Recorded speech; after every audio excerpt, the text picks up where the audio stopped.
Sí, bien.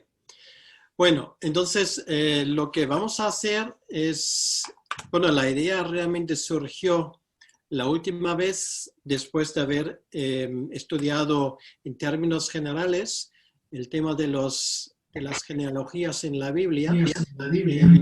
Y también, bueno, la última parte la dediqué a esa genealogía que sale en el Evangelio de Mateo.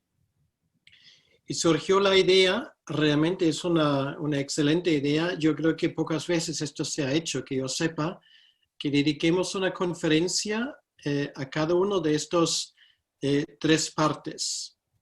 Realmente la genealogía que tenemos en el Evangelio de Mateo se divide en tres partes. Bueno, empieza con el hecho de que lo que pongo aquí es cierto, las genealogías de la Biblia seguramente ganarían el premio como la parte más aburrida de toda la Biblia, sin lugar a dudas. Porque muy poca gente suele estudiarlo y normalmente cuando sale una genealogía no se suele leer. Y bueno, aquí tenemos la cosa que tenemos un evangelio, precisamente el primer evangelio es nada menos que el inicio del Nuevo Testamento y sale una genealogía y esto para mucha gente hoy en día realmente es algo difícil de tragar porque dicen, bueno, ¿y esto qué cosa es esta? Y por lo tanto la reacción normal es que simplemente se salta por encima y no se tiene en cuenta. Bueno, tenemos que entender que la Biblia no es simplemente un libro que nos cuenta acontecimientos, sino además la Biblia nos demuestra, y esto es su primer intencionalidad, la llegada del Mesías. O sea, todo el Antiguo Testamento es el hilo rojo, para decirlo de cierta manera, es el hilo rojo del Antiguo Testamento y esto es la llegada del Mesías. Entonces, a partir de ahí, si una vez que hemos entendido esto, la cosa se entiende con más facilidad. Bien.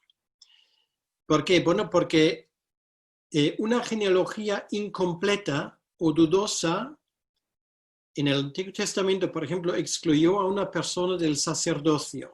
Quiero poner aquí un ejemplo, que es el ejemplo de Nehemías 7. Bueno, lo he puesto ahí para más comodidad, pero es bueno que lo vean en sus propias Biblias. Nehemías es un libro que nos sitúa en los tiempos después del retorno del exilio. Y dice aquí en el capítulo 7, en el versículo 61, estos son los que subieron de Tel Mela, Tel Arsa, Kerub, Adón y Imer, los cuales no pudieron mostrar la casa de sus padres, ni su genealogía, si eran de Israel. Los hijos de Delaya, los hijos de Tobías, los hijos de Necoda, 642. Y bueno, luego unos cuantos más, y dice el versículo 64, estos buscaron su registro de genealogías y no se halló, y fueron excluidos del sacerdocio. Ahora, esto es un ejemplo que nos demuestra la importancia que tenían las genealogías del Antiguo Testamento para los sacerdotes. Ahora, ¿por qué esa genealogía al inicio de Mateo? Porque es la línea real. Esto empieza en el caso de Mateo con Abraham y va a través de todo el Antiguo Testamento realmente hasta el nacimiento de Jesucristo. Mateo lo ha dividido en tres partes y hoy vamos a hablar de la primera parte. Por lo tanto, las genealogías son el marco de la historia sagrada del Antiguo Testamento. El Antiguo Testamento realmente, y si ustedes entienden esto, realmente ya tienen la llave para lo que es el Antiguo Testamento. Tiene un solo propósito. Y este propósito es señalarnos la llegada del Mesías. Lo repito, el Antiguo Testamento tiene un solo propósito y es señalarnos la llegada del Mesías. Y todas las historias que se cuentan en el Antiguo Testamento realmente tienen el propósito para ayudarnos a entender y a preparar, bueno, para los que vivieron en aquel entonces, la llegada del Mesías. Y poco a poco se revelan más cosas. Y bueno, si esto es todo, las genealogías podríamos entenderlo como el esqueleto de todo lo demás, de ese cuerpo que es el Antiguo Testamento. Esa verdad se ve reflejado, por ejemplo, en Génesis 5, donde tenemos la edad exacta de cada antepasado de Cristo y su edad al nacimiento del Hijo que iba a continuar la línea mesiánica. Lo mismo ocurre con la genealogía de Sem en Génesis 11. Bueno, ahora no vamos a repasarlo todo, simplemente esto es algo que ya hablamos la última vez, simplemente para que nos sirva un poco para refrescar nuestra mente. Ahora, volvemos a lo nuestro, lo que nos hemos propuesto para hoy. ¿Por qué la genealogía de Mateo? ¿Por qué y para qué? Y la respuesta es para demostrar que Jesús de Nazaret tiene el derecho al trono de David. Lo que acabamos de ver en esa cita del libro de Nehemías, capítulo 7, que había gente que fueron excluidos del sacerdocio porque no podían demostrar su genealogía correcta, no podían demostrar de que venían de cierto tribu, en ese caso de la tribu de Leví, pues esas personas quedaron excluidos. Por lo tanto, para el trono de Judá, si una persona en el pasado no podía demostrar que tenía la genealogía correcta, pues quedaba excluido. Entonces, ¿por qué Mateo lo pone al inicio? Pues evidentemente para demostrar que es el cumplimiento de las promesas de los profetas. Y ese cumplimiento de las promesas de los profetas lleva nombre y apellido, y es Jesús de Nazaret, Jesucristo, Jesús el Mesías. Y esto es la razón por que Mateo lo pone al inicio de su evangelio. No hay que olvidar que el evangelio de Mateo fue hecho y fue escrito particularmente para judíos, para gente de un trasfondo judío. Y por lo tanto, aunque tal vez para nosotros, al inicio del siglo XXI, eso de la genealogía poca importancia tiene, pues para las personas de aquel entonces tenía muchísima importancia y aún mucho más cuando se trata de la cuestión si el Mesías realmente podía dar muestras de dónde provenía.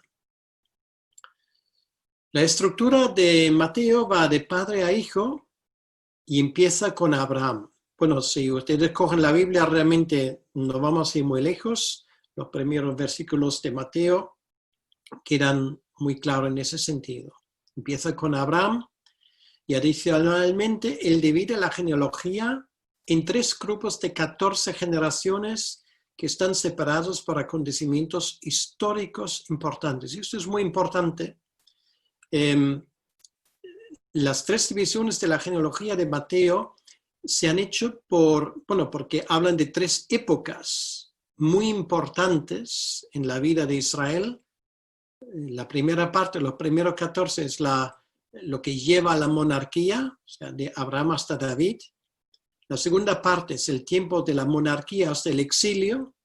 Y la tercera parte es del exilio hasta la llegada del Mesías. Es lo que tenemos aquí. En la primera parte, Mateo 1, de 2 al 6, es lo que vamos a hablar hoy. La segunda parte, Mateo 1, 6 al 11. Y la tercera parte, del versículo 12 al 16, que las últimas dos quedan para finales de octubre y para el mes de noviembre. Ahora hoy nos toca la primera parte y voy a, antes de llegar a esto, simplemente decir, en primer lugar, Mateo hace esa división por razones mnemotécnicas, porque son 3 bloques de 14 nombres, y eso quiere decir que Mateo no dice que en el sentido estricto esto va siempre de padre a hijo. Nos vamos a dar cuenta que en algunos momentos él deja fuera personas, ¿vale? A veces va de padre a nieto o incluso a bisnieto. ¿Por qué? Bueno, porque esto simplemente nos da una impresión general de esa genealogía. Por supuesto, si alguien quiere decir, vale, pero ¿quién nos garantiza que en esos huecos que puede haber, que todo iba bien y según debe de ir, según la palabra de Dios? Pues podemos ir al Antiguo Testamento, donde tenemos todo el resto, ¿vale? Mateo da por sentado que sus lectores tienen los registros completos del Antiguo Testamento. Entonces, de cierta manera, con estos 3 grupos de 14, simplemente, para decirlo así, él toca una cuerda y esa cuerda ya da su tono y la gente entiende de qué va el tema. De hecho, nos damos cuenta que hay 2 genealogías en el Nuevo Testamento, Mateo 1 y hay otra en Lucas capítulo 3. La de Lucas la vamos a dejar hoy y también las próximas veces. He mencionado la última vez que la de Lucas 3, con toda probabilidad, por lo menos según mi entendimiento, es la genealogía de María, mientras que la genealogía de Mateo es la oficial de José, que es la de los reyes de Israel. Son distintas, obviamente, en algunas partes, pero coinciden, como es lógico, pero coinciden en el hecho de que tanto José como María son hijos de David, y así consta el Evangelio. Por lo tanto, la de Mateo, en ese sentido, es importante porque es la oficial de los reyes de Judá. Salen todos los reyes la próxima vez, si Dios lo permite, vamos a entrar en ese tema. Bien, ahora, algunos hechos sobre esa genealogía de Mateo, sobre Mateo capítulo 1.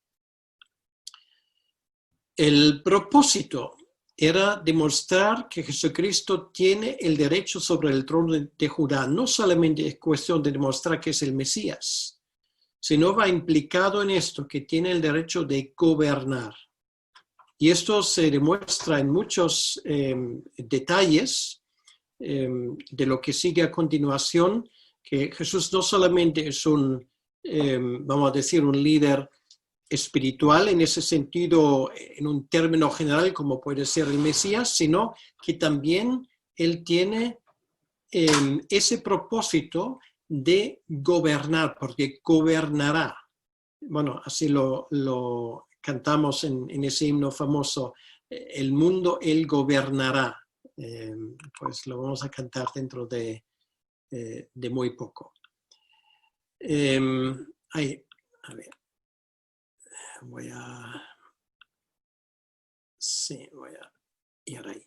Bien, pues el propósito es que demuestra que Jesucristo tiene el derecho sobre el trono de Judá. Y al mismo tiempo, esos nombres que ahora surgen, y en la primera parte son, yo creo que casi todos, no todos, pero casi todos son nombres conocidos.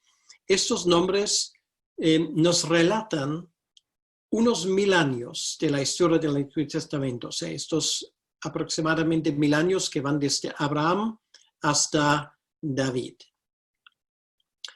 Resumen todos, o sea, las 3 columnas, resumen en total 2000 años de historia con sus 42 nombres. O sea, realmente, bueno, me imagino, y esto es una sugerencia mía, cuando terminemos la tercera conferencia sobre la genealogía, pues me imagino que ustedes ya van a estar familiarizados con prácticamente los 42 nombres. Y le aseguro una cosa, hay poca gente en el mundo y hay pocos cristianos que son capaces de leer luego esa genealogía y disfrutar de ella como niño, porque cada nombre es una historia, ¿vale? Cada nombre es una historia y implica muchísimas cosas en el plan de Dios. Así que yo no sé si alguien al final de esas 3 conferencias incluso es capaz de recitar esos 42 nombres en su orden completo. Bueno, no es esencial para la salvación, pero en fin, sería muy interesante si realmente podríamos llegar a esto. Pues no es una genealogía completa, como antes lo dije, hay algunos huecos y eso es muy importante. No pasa nada porque los huecos el Antiguo Testamento lo provee, quiere decir que la información que nos puede faltar en Mateo la tenemos en otras partes del Antiguo Testamento. Quiere decir, no es la intención de Mateo de darnos una genealogía al completo, porque serían bastante más nombres, obviamente. Y lo que dije antes tiene un uso mnemotécnico, quiere decir que cuando uno divide las cosas, pues es más fácil de memorizarlo. Bueno, de esa manera normalmente cualquier profesor trabaja. Todo esto nos enseñó otra cosa, y esto es muy importante, sobre todo en la fe cristiana. Nos enseña que hay un propósito en la historia. Hay un propósito en la historia sagrada, quiere decir que en la historia de salvación del Antiguo y también del Nuevo Testamento, pero también en un marco mucho más amplio hay un propósito en la historia que venimos de un punto X, que es la creación de Adán y Eva, y esto nos lleva finalmente a otro punto culminante, que es la llegada del Mesías, y esto finalmente nos va a llevar a otro punto culminante, que es al final de los tiempos, cuando Jesucristo recrece y además establecerá su reino. Quiere decir que la historia tiene un propósito. Y esto es una de las enseñanzas importantes de las genealogías. Y quiero simplemente decir esto como un pequeño inciso. Eso es particularmente importante. ¿Por qué? Porque hay otras, vamos a llamarlo religiones o filosofías, que tienen una idea cíclica. Por ejemplo, los egipcios, los griegos antiguos y más pueblos, los babilonios, no pensaban de esa manera. Para ellos la historia era inexplicable. Eran círculos, cosas que se repitieron, pero sin sentido realmente. La fe cristiana, basándose en el Antiguo Testamento, ha establecido, y eso es algo que hemos heredado de los judíos, gracias a Dios, que la historia tiene un propósito, que esto empieza en un lugar y va para otro lugar. Por lo tanto, todos los acontecimientos están supeditados a esa linearidad, quiere decir que a ese empuje, a ese propósito de la historia. Bueno, después de hablar tanto sobre, bueno, esto era realmente una introducción, vamos ahora con el primer nombre. Bueno, esto no es muy complicado porque va de nombres, entonces si alguien tiene la Biblia abierta por delante, estamos en el versículo 2, el capítulo 1 de Mateo. El primer nombre que aparece que es Abraham, el nombre de Abraham.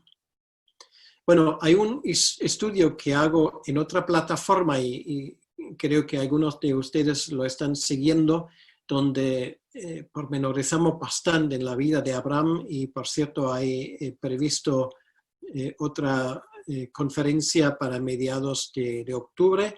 Lo publicaré en mi muro de Facebook a tiempo, pero ya está previsto. Y allí hemos estudiado bastante.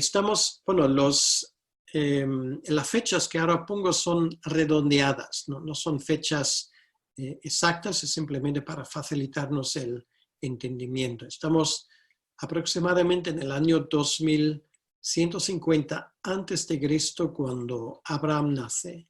Abraham nace en Ur de los Caldeos. Ur de los Caldeos era en aquel entonces la capital de un reino que era el más avanzado sobre la faz de la tierra en aquel entonces. Ahora, muy interesante que Abraham y sus padres, y así lo dice la Biblia claramente, sirvieron a otros dioses, sirvieron a dioses ajenos. Casi habían olvidado de la realidad del Dios que en su momento creó los cielos y la tierra, el Dios que en su momento preservó a Noé y a su familia.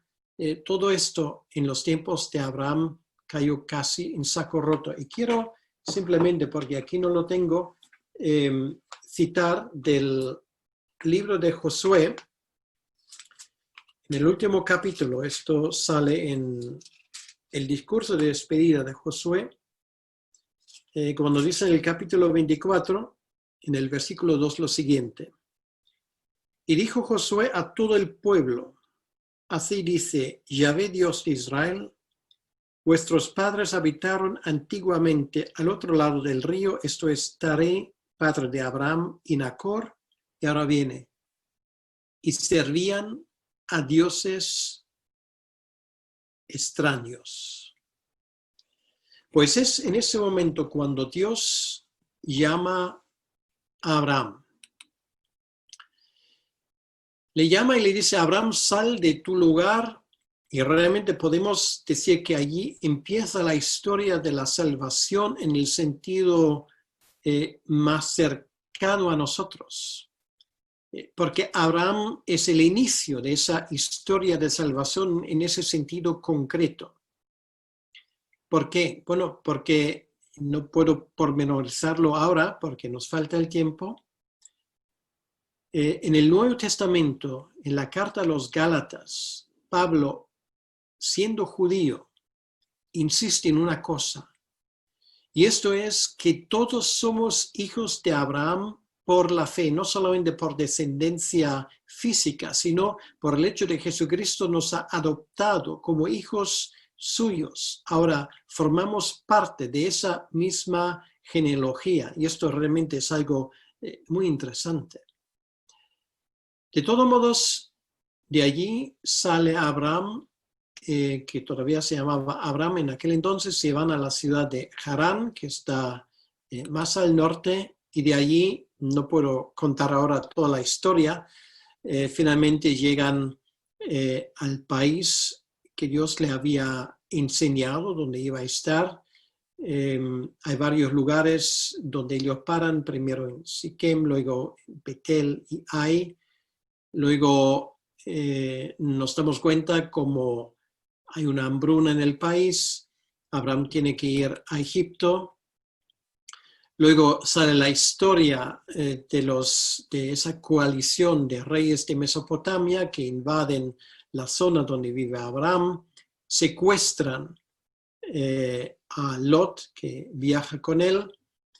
Luego tenemos ese encuentro algo misterioso con Melquisedec. Bueno, en la conferencia, la última, entramos bastante en ese tema. Está, por cierto, en internet disponible. Y finalmente, en el capítulo 15, llegamos a lo que podríamos llegar al pacto abrámico, el pacto incondicional. Esa historia donde Dios, en forma de llama, pasa por en medio de esos animales sacrificados, partidos en dos. Luego, en el capítulo 17 tenemos el pacto de la circuncisión, la historia de Ismael. Y finalmente, y ahora esto es para nosotros importante, que estamos siguiendo la línea de la genealogía, finalmente tenemos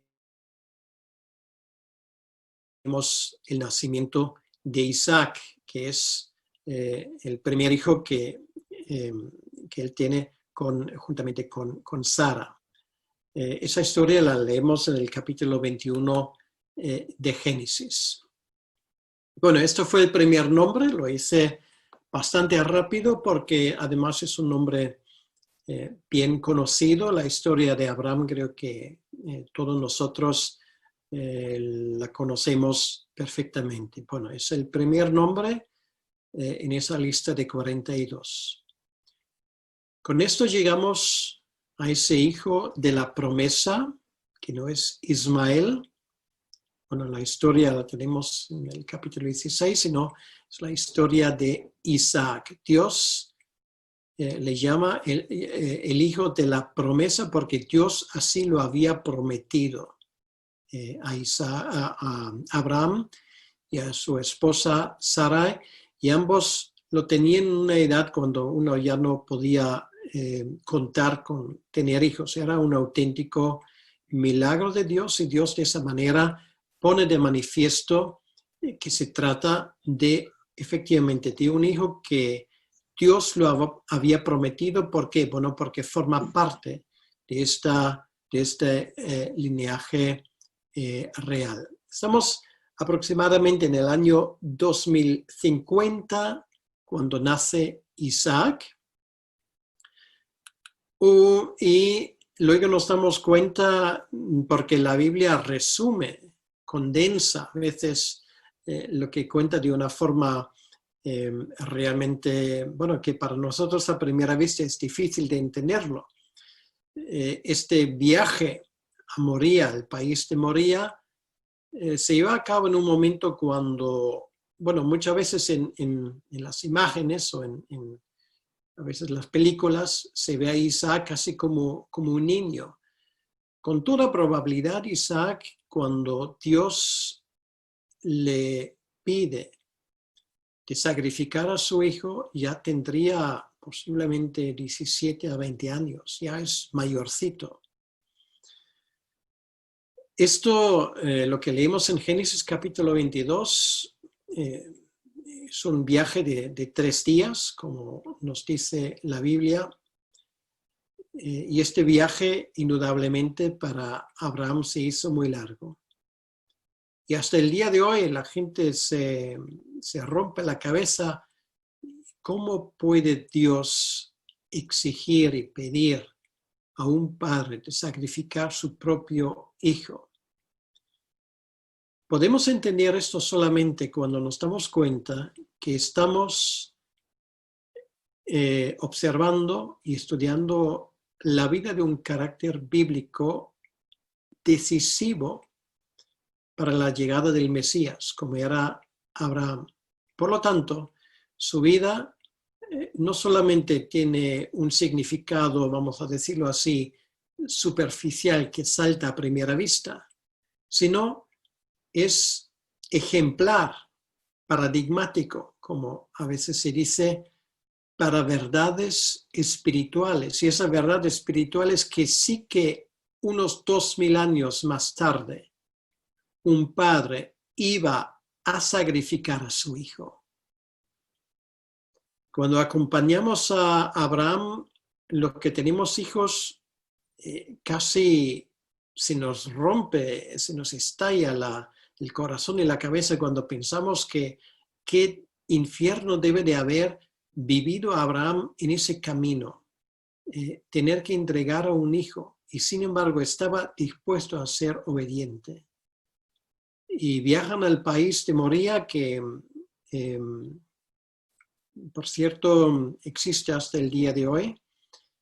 Hay mucha gente que no lo sabe. Hasta la cúspide del monte Moría existe hasta el día de hoy, y está en lo que hoy se llama la explanada del templo, la ciudad antigua de Jerusalén. Debajo de ese edificio, ahora no puedo mostrar fotos, que se llama el Domo de la Roca, que es esa cúpula dorada. Por eso se llama Domo de la Roca. La roca es la cúspide del monte Moría.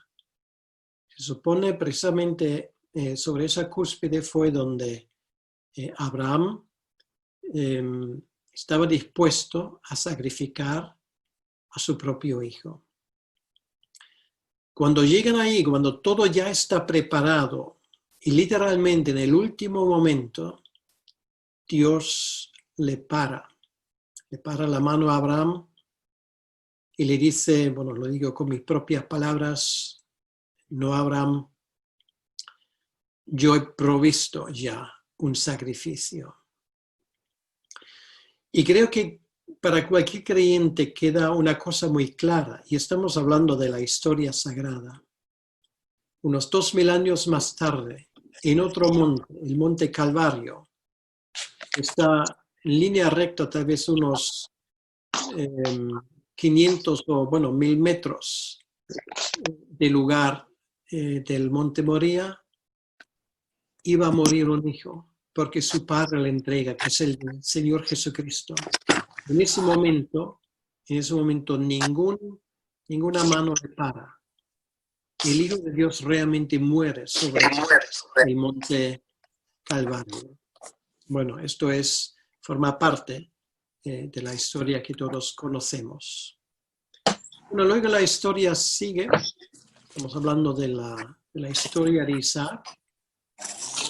Es muy importante que este hombre se case con una muchacha creyente, podríamos decir, una muchacha que cree en el Dios de Israel.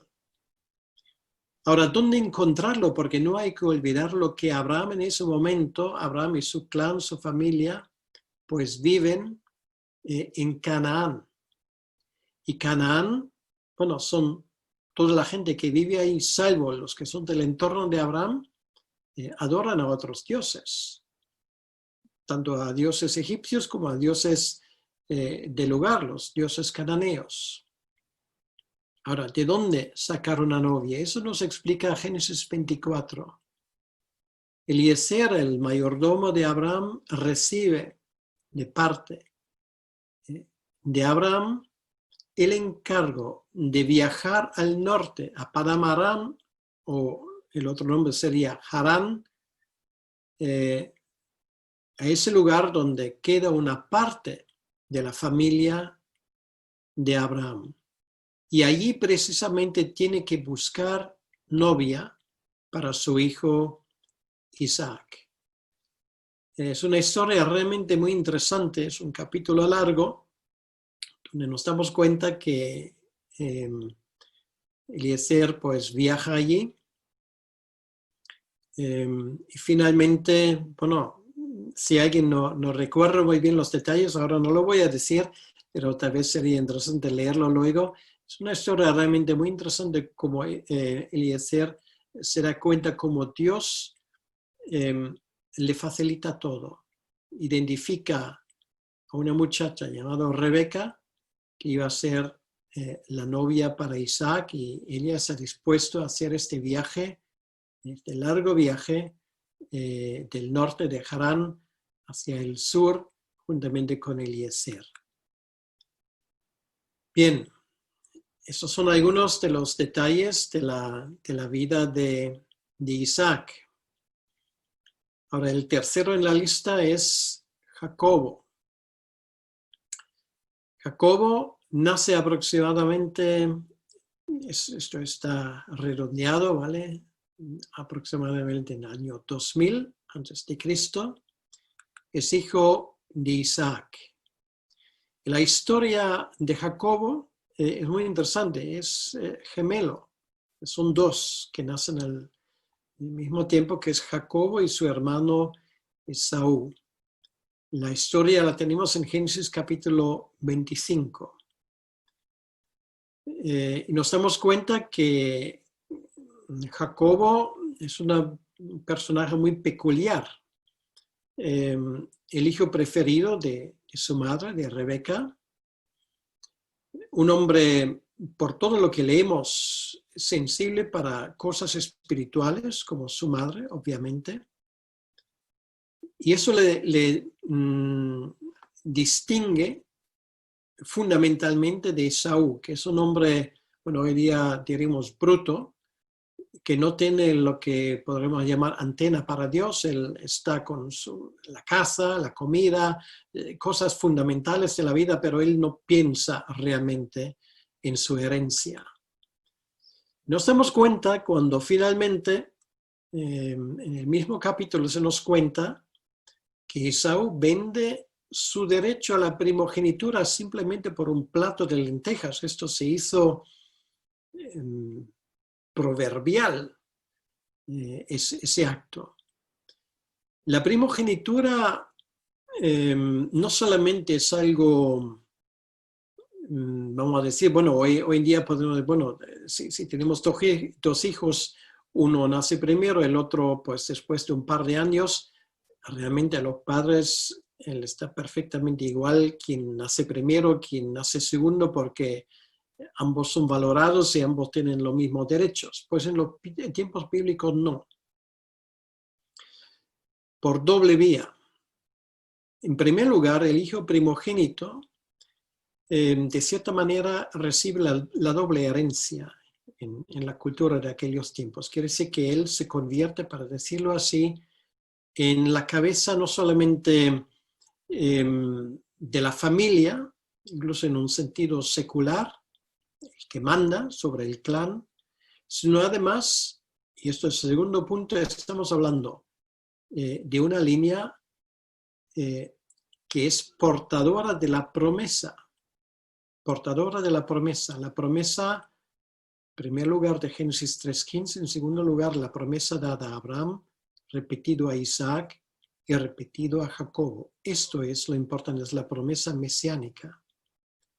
Y por lo tanto, a esas alturas era impensable que un hombre como Esaú, que realmente por todo lo que leemos y sabemos, no tiene relación con Dios, no le importa, ni le importa su primogenitura, y lo vende por una buena comida, pues hubiese sido impensable que en sus manos hubiera estado el destino, para llamarlo así, de la línea abrámica. Por lo tanto, él se hace con la primogenitura y en segundo lugar, también con la bendición de Isaac sobre Jacobo. Bueno, todos conocemos la historia, realmente su madre Rebeca en esto se junta con él. Rebeca no solamente asegura de que todo funciona bien, sino que además ella percibe que esa bendición, que no solamente son palabras, sino son palabras hechas realidad proféticamente, se hagan realidad en la vida de Jacobo. Yo sé que hoy en día, por regla general, Rebeca tiene, ¿cómo se llama? A veces mala prensa por esto, porque dice, bueno, esto fue un engaño. Conspiró con su hijo contra Esaú para conseguir lo que ella quería. Muchas veces se habla en ese sentido. Es muy curioso que la interpretación judía de esos acontecimientos se diferencia. A Rebeca se le entiende como una mujer espiritual, una mujer con visión espiritual, que con sus medios que tenía a su alcance, asegura que la bendición esté sobre aquel hijo que realmente da la talla, que es Jacob y no Esaú. Por lo tanto, los judíos a Rebeca siempre la han valorado mucho por eso. Y creo que también como cristianos hacemos bien en no quedarnos con lo que a nosotros nos puede parecer un fraude, sino quedarnos con la idea de que esa mujer es capaz de ver más allá y de ver el futuro y hacer todo lo posible para que sea Jacobo aquel que recibe la promesa. Y esto está completamente en línea con el plan de Dios. Podríamos citar a muchos, bueno, muy famoso es el pasaje de Romanos capítulo 9, donde Dios claramente dice que está con Jacobo y no con Esaú. Lo que ocurrió luego era inevitable, humanamente hablando. Esaú, por supuesto, se enfada mucho y Jacobo tiene que temer por su vida. ¿Qué le queda? Bueno, le queda solamente la huida. Y se va de casa. Bueno, ¿a dónde iba a ir? Bueno, iba a donde ya tiene familiares. A Harán, de donde vino su madre. Bueno, de nuevo, aquí hay historias para rato y es lo que estamos haciendo aquí, siguiendo la genealogía de Mateo, pues vamos a mirar simplemente algunos puntos de la vida de Jacobo. Nos damos cuenta que allí Jacobo encuentra esposa, Bueno, realmente, de hecho, encuentra dos esposas, Raquel y Lea. Y luego, ahora tampoco puedo explicar, tal vez lo haré en otro momento, porque a primera vista nos puede parecer raro y cómo ese hombre se podía casar con dos personas. Bueno, también lo teníamos en la vida de Isaac, en la vida de Abraham. La respuesta es doble. En primer lugar, no era originalmente así la voluntad de Dios, porque Dios lo dice muy claramente en el capítulo 2 del libro de Génesis, que el hombre deje a su padre y a su madre para estar con su mujer, no con sus mujeres. Entonces eso está muy claro. Luego, este mandamiento de Dios no se respetó, pero Dios en este caso lo bendice. ¿Por qué? Bueno, porque encaja en los planes de Dios. No es un patrón para seguir, sino es una situación especial. ¿Por qué? Bueno, porque de esa manera el pueblo de la promesa, el pueblo de Dios, tiene más descendientes, se extiende más y Dios de cierta manera usa esa circunstancia para que los descendientes de Abraham, según la promesa que Abraham había recibido, se multipliquen de una forma realmente impresionante. No puedo entrar más en esos detalles ahora. Finalmente llega el momento cuando Jacobo siente la necesidad de volver al país de donde ha salido. Y en esa vuelta, nos cuenta Génesis 32, él tiene un encuentro muy interesante con el ángel del Señor, que no era otro que nuestro Señor Jesucristo en lo que se llama preencarnación. Quiere decir que él había venido antes de encarnar. Entonces, físicamente lucha con Jacobo. De nuevo, no hay tiempo para entrar en los detalles, lo haremos si Dios lo permite en otro momento. Pero lo que es muy importante, a partir de ese momento, Dios le cambia el nombre de Jacobo a Israel. Israel significa el que lucha con Dios o luchador de Dios. Se puede traducirlo de varias maneras. Entonces, esto es el nombre del pueblo que a los descendientes de Jacobo hasta el día de hoy les pega, Israel. Es muy curioso que desde el año 1948 de nuevo existe un país que lleva este nombre, que tiene ese significado profundo, el que lucha con Dios o luchador de Dios. De Jacobo salen dos hijos. Son los 12 hijos, son los 12 patriarcas que le nacen de esas, no solamente dos mujeres, sino también, más allá de esto, tenía dos concubinas, o sea, de 4 madres, pues vienen 12 hijos. Son los 12, o los que dieron origen a los 12 tribus de Israel. Bien, uno de ellos, y es el decisivo, de los 12 nos fijamos en uno, y es el cuarto que sale en la lista, que es Judá. No es el primogénito, pero es a través de Judá que Dios decidió en su soberanía que iba a venir la línea del Mesías. Él nace aproximadamente en el año 1900 a.C., o sea, habrán pasado otros 100 años.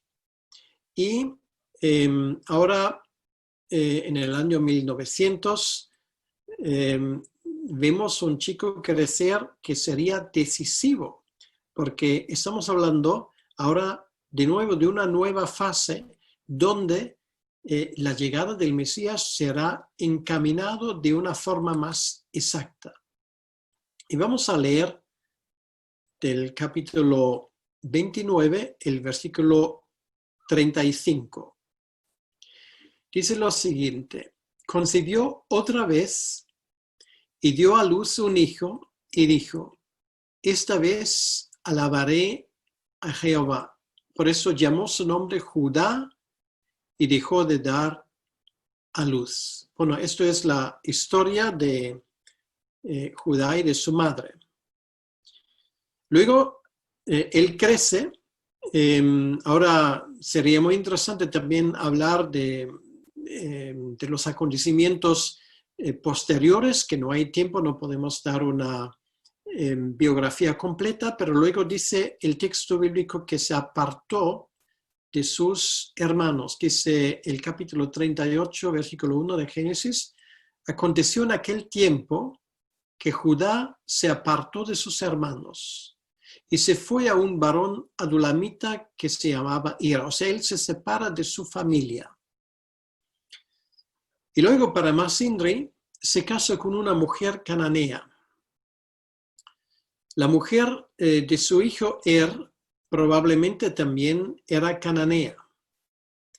La primera de varias mujeres no israelitas en la genealogía del Mesías. Es una cosa que ahora es bastante interesante. Si vemos, y luego veremos más ejemplos, en la genealogía de nuestro Señor Jesucristo, según la línea oficial, no solamente hay varias mujeres, que esto ya para los tiempos que corrían era bastante curioso, sino además eran mujeres no israelitas. Y esto me parece un hecho muy significante, porque ya demuestra en la misma genealogía de nuestro Señor Jesucristo que su enfoque no solamente es israelita en el sentido estricto, porque por sus venas también corrió sangre cananita, egipcia, moabita. Luego lo veremos.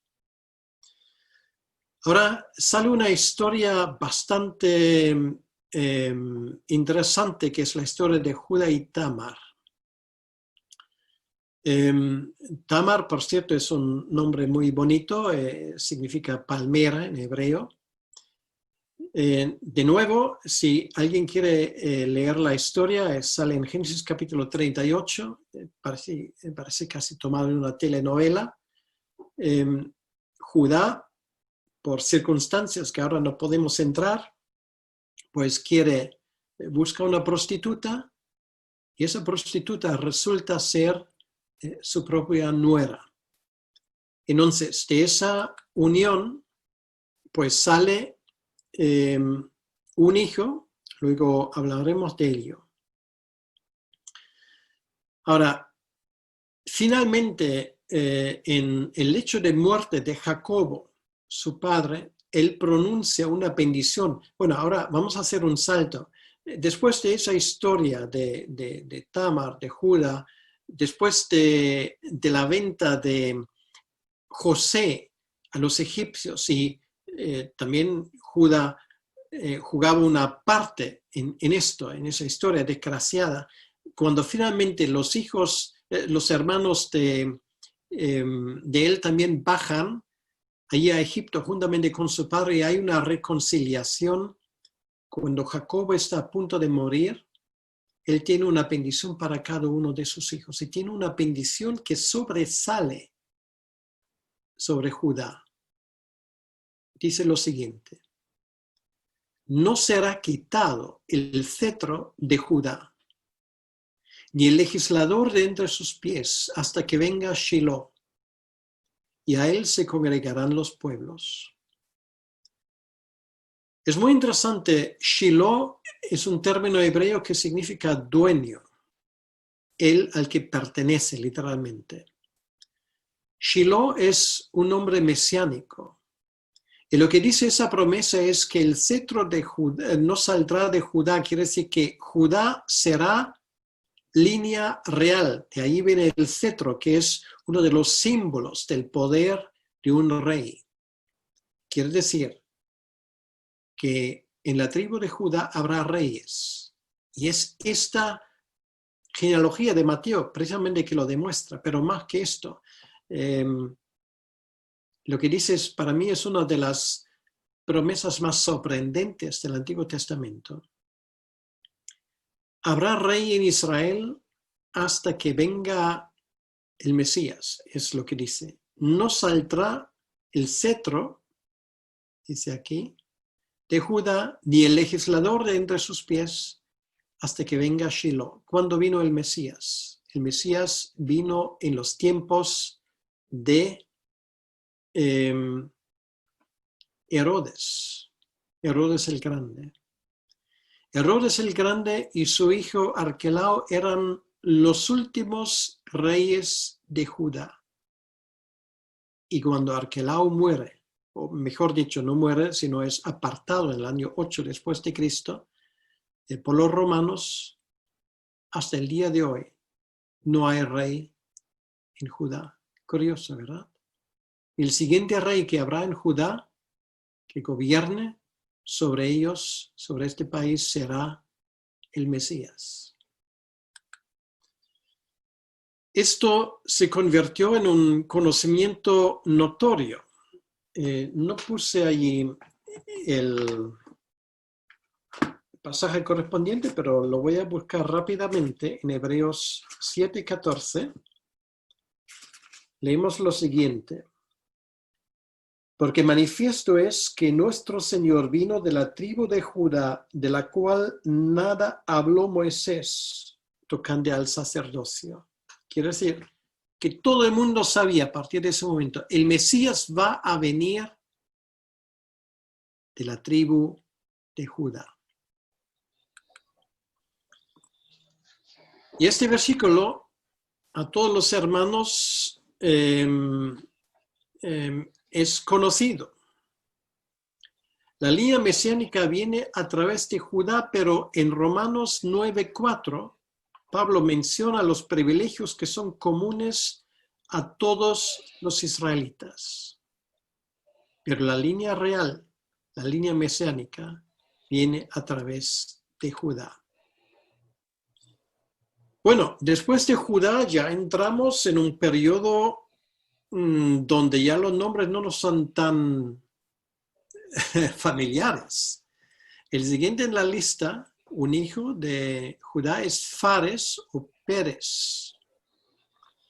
Y leemos solamente se menciona, y también, bueno, no lo puse ahí, pero lo voy a leer, de Génesis capítulo 38.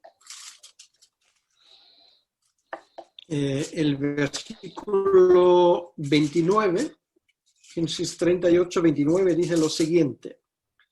Pero volviendo a él a meter la mano, he aquí salió su hermano, y ella dijo, ¿qué brecha te has abierto? Y llamó su nombre Fares. Esto es cuando él nace, es el hijo de Tamar y de Judá.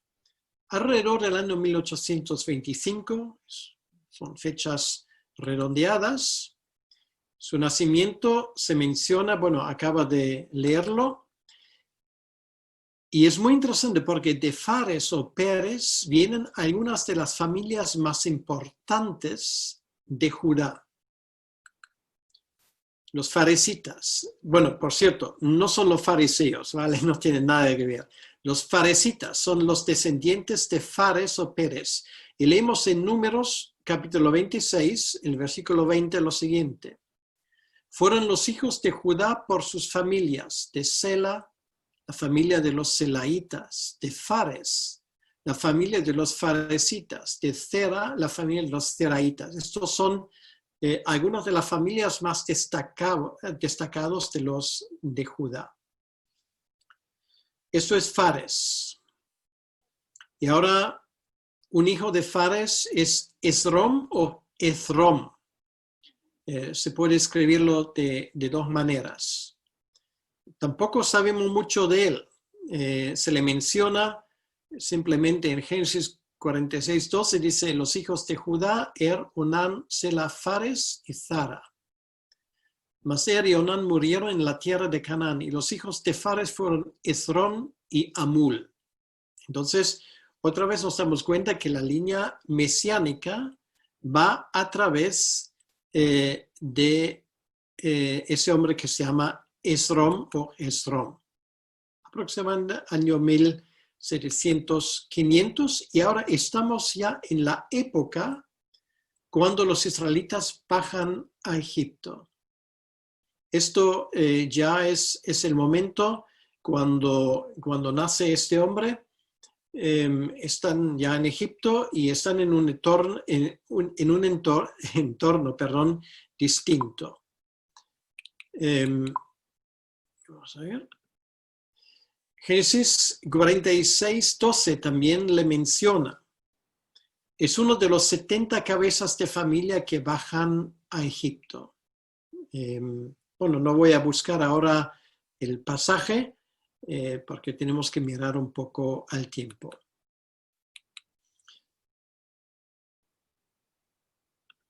El siguiente en la lista es Aram, también Ram. Existen dos nombres diferentes de él. Él es el primero que nace en Egipto y muere en Egipto. O sea, estamos ahora hablando del tiempo del cautiverio en Egipto, Aram o Ram. Y poco más sabemos de él. Alrededor del año 1675, lo que sí podemos leer en 1 de Crónicas 2:9-10 dice: los hijos que nacieron a Esrón, Jerahmeel, Ram, ahí lo tenemos, Kelubai, Ram engendró a Aminadab, y Aminadab engendró a Naasón, etcétera, etcétera, príncipes de los hijos de Judá. Quiere decir que ya en aquel entonces esa línea mesiánica era una línea especial. Fueron reconocidos incluso dentro de la tribu de Judá como príncipes, quiere decir como gente de poder dentro de la tribu. Y ahí viene el siguiente, que es Aminadab. Él también nace en Egipto, probablemente también muere en Egipto, alrededor del año 1600 a.C., y es cuando ya empieza el tiempo de la opresión para Israel.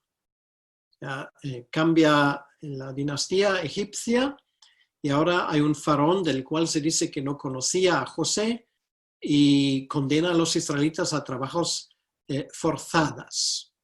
Es el tiempo de Aminadab. Y no hay que olvidar que en todo ese tiempo, hay que ver, eran tiempos peligrosos, tiempos donde incluso luego nos damos cuenta que el gobierno egipcio pues quiere impedir que nazcan o que sobrevivan hijos varones de los israelitas, y Dios los cuida.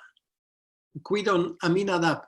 La línea mesiánica no se interrumpe en ningún momento, a pesar del peligro que a primera vista corren. O sea, realmente nos damos cuenta que una genealogía en ese sentido nos enseña algo sobre la soberanía de Dios, que los planes de Dios no son planes que se pueden alterar o condicionar de parte del ser humano de ninguna manera. El siguiente que sale en la lista es Naasón. Él era el líder de Judá. Y sabemos del Antiguo Testamento dos cosas muy interesantes, porque hay que juntar piezas, pero yo se lo digo así de forma muy sencilla. Su cuñado era Aarón, y Rahab, la cual vamos a luego conocer, iba a llegar a ser su nuera. Estamos hablando alrededor del año 1500 a.C. y pertenece Naasón a la generación que sale de Egipto, pero que no llegaría al país prometido. ¿Vale? Solamente sabemos dos personas llegan ahí, que salen de Egipto, que es Caleb por un lado y Josué por otro lado. Todos los demás mueren en el desierto, entre ellos es Naasón. Vive la salida de Egipto. O sea, debe de haber sido un momento especial en la vida de Naasón cuando se ponen en marcha. Él ha vivido las 10 plagas, ha vivido esa intervención poderosa de parte de Dios, y ha vivido el momento cuando se parte el mar y Israel pues va por en medio de ello. Se dice de él en Números 1:7 lo siguiente: estará con vosotros un varón de cada tribu, cada uno jefe de casa de sus padres. Estos son los nombres de los varones que estarán con vosotros. De la tribu de Rubén, Elisur, hijo de Sedeur. De Simeón, Selumeel, hijo de Surisadai. Y ahí le tenemos. De Judá, Naasón, hijo de Aminadab. Quiere decir que era el líder de la tribu, ¿vale? De nuevo vemos un hombre realmente muy importante dentro de la tribu de Judá, que es Naasón. En Números 2:3 leemos: estos acamparán al oriente, al este, la bandera del campamento de Judá por sus ejércitos, y el jefe de los hijos de Judá, Naasón, hijo de Aminadab. Nos damos cuenta que era un hombre importante dentro de la tribu de Judá. Y en el 7:12 leemos: Jehová dijo a Moisés: ofrecerán su ofrenda un príncipe un día y otro príncipe, que es el líder de la tribu, otro día para la dedicación del altar. Y el que ofreció su altar el primer día fue Naasón, o sea, es el primero de las 12 tribus que trae las ofrendas. El hijo de Aminadab, de la tribu de Judá, era antepasado directo de nuestro Señor Jesucristo. Y una última cita: la bandera del campamento de los hijos de Judá comenzó a marchar primero por sus ejércitos, y Naasón, hijo de Aminadab, estaba sobre su cuerpo de ejército. Después viene Salmón, y también es mencionado en ese contexto Rahab, Mateo 1:5. Estamos ya en la época de la conquista de Canaán, aproximadamente el año 1400 antes de Cristo. Salmón era hijo de Naasón, de ese famoso Naasón, hijo de Aminadab, del cual acabamos de escuchar. Nos damos cuenta de una cosa muy interesante. Allí sale la figura de Rahab. Rahab, una prostituta, pero una prostituta que se da cuenta que realmente el único Dios verdadero es el Dios de Israel. Y en ese sentido, ella ayuda a los espías israelitas.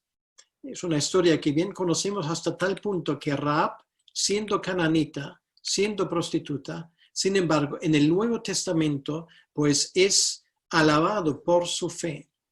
Demuestra fe en el Dios de Israel. Finalmente se casa con Salmón y llega a ser la madre de Booz. Y Booz, en un momento vamos a hablar de él. Después de Tamar, que es la primera, llega a ser la segunda mujer mencionada en la genealogía. Y no puedo sobreenfatizar esto, es un hecho insólito en las genealogías de aquellos tiempos. Nos demuestra que realmente para Dios, y esto para nosotros no hace falta repetirlo o decirlo, porque nos parece algo que se entiende por sí mismo, pero en aquel entonces no. Las mujeres son importantes, ¿vale? Y quiero que en ese marco del Instituto Bíblico para las Mujeres es bueno decirlo. Realmente es extraordinario que las genealogías del Señor Jesucristo resalten este hecho. Y luego ahí está el monumento para Rahab en Hebreos 11:31. Por la fe Rahab, la ramera, no pereció juntamente con los desobedientes, habiendo recibido a los espías en paz. Esto fue su momento de gloria. Y luego viene otra mujer extranjera, Ruth y Booz. Ruth es moabita. Es uno de los pueblos que vive en los alrededores de Israel. Los moabitas eran enemigos de Israel todo el rato. Sin embargo, la historia la conocemos. Alrededor del año 1325 a.C. hemos llegado, y el libro de Ruth nos cuenta esa historia realmente de una mujer extraordinaria que se convierte al Dios de Israel, muestra una tremenda fidelidad a la fe y se casa finalmente con Booz. Es la historia de un libro entero del Antiguo Testamento, el libro de Ruth. Y de esa manera, Ruth se convierte en la bisabuela del rey David. La famosa genealogía, bueno, que sale en Mateo por parte sale también en Ruth, en el capítulo 4. Nos damos cuenta, en ese sentido es un pasaje muy importante. Bueno, voy a leerlo todo porque me parece fundamental. Vos, dijo a los ancianos y a todo el pueblo, vosotros sois testigos hoy de que he adquirido de mano de Noemí todo lo que fue de Elimelech y todo lo que fue de Kelión y de Mahlón, y que también tomó por mi mujer a Ruth, la moabita, mujer de Mahlón, para restaurar el nombre del difunto sobre su heredad, para que el nombre del muerto no se borre de entre sus hermanos y de la puerta de su lugar. Vosotros sois testigos hoy. Y dijeron todos los del pueblo, estamos hablando del pueblo de Belén, que estaban a la puerta con los ancianos. Testigos somos, Jehová haga a la mujer que entra en tu casa como a Raquel y a Lea, las cuales edificaron la casa de Israel. Y tú seas ilustre en Efratá, que es Belén, Efratá, y seas de renombre en Belén. Y sea tu casa como la casa de Fares, el que Tamar dio a luz a Judá, por la descendencia que de ese joven te dé Yahvé. Allí tenemos otra vez a Fares. Es muy importante, importantísimo ese pasaje, porque nos damos cuenta que ahora hay alguien que reclama en Belén un terreno, una herencia. De eso va el capítulo 4. Y esto es la herencia que luego aparece en el Nuevo Testamento. El hecho de que vos se hace con un terreno en Belén es fundamental. Esto queda en la familia, que es la que José en su momento tiene que reclamar en los tiempos de los romanos. Espero que entendamos esto, ¿vale? O sea, ahí la historia se junta. ¿Qué es lo que José tiene que hacer en Belén? Tiene que ir ahí por asuntos del Imperio Romano porque tiene que reclamar una herencia, la herencia que su antepasado Boaz en su momento adquirió. El siguiente en la lista es Obed. Estamos ya alrededor del año 1250. Y luego nos damos cuenta cuando él nace, Noemí, la madre de Ruth, queda consolada. Para ella era una alegría. Simplemente la Biblia lo menciona brevemente. El siguiente en la lista es Isaí, de la cual la Biblia dice que eso era un hombre próspero, tenía tierras en Belén. Bueno, ¿cuáles son las tierras? Las tierras que Boaz en su momento reclamó. Era un padre de 8 hijos y de 2 hijas. Es la historia de Samuel que conocemos al ungir, al buscar rey. Todos los hijos de él pasan y finalmente es David, el elegido, el que iba a ser rey sobre Israel. Luego es Isaí el que permite que David vaya a la corte del rey Saúl para tocar el arpa. Luego él manda a David a ver sus hijos en batalla. Y David finalmente pone a sus padres, entre ellos está Isaí, a salvo en el exilio en Moab, porque claro, David allí tenía familia por su bisabuela Ruth. Entonces esto era el lugar que David busca para poner ahí sus padres para que estén a salvos. Había revoluciones en aquel entonces de todo tipo, entre ellos de su propio hijo Absalón. Muy interesante que él es mencionado en una profecía de Isaías. Capítulo 11. Saldrá una vara del tronco de Isaí y un vástago retoñará de sus raíces. Es una profecía mesiánica, obviamente. Reposará sobre él el espíritu de Jehová, espíritu de sabiduría y de inteligencia, espíritu de consejo, de poder, espíritu de conocimiento, el temor de Jehová. Y luego también en Romanos 15:12. Y otra vez dice Isaías, estará la raíz de Isaí, el que se levantará a regir los gentiles esperarán en él. Entonces también en el Nuevo Testamento esto se le menciona. Y con esto llegamos a David. Alrededor del año 1050 hemos repasado en una hora 1000 años Y esto es la historia de los primeros 14 nombres que tenemos allí en la historia, esa historia realmente impresionante de Génesis capítulo 1. Yo espero que nadie se haya dormido, porque realmente ustedes creo que ahora van a poder apreciar que esta lista con la cual y solamente hemos dado 6 versículos, que esta lista que tenemos en el Evangelio de Mateo, muy lejos de ser aburrida, pues empieza a contar historias, empieza a hablar, empieza a cobrar vida. Y esto es una de las cosas que realmente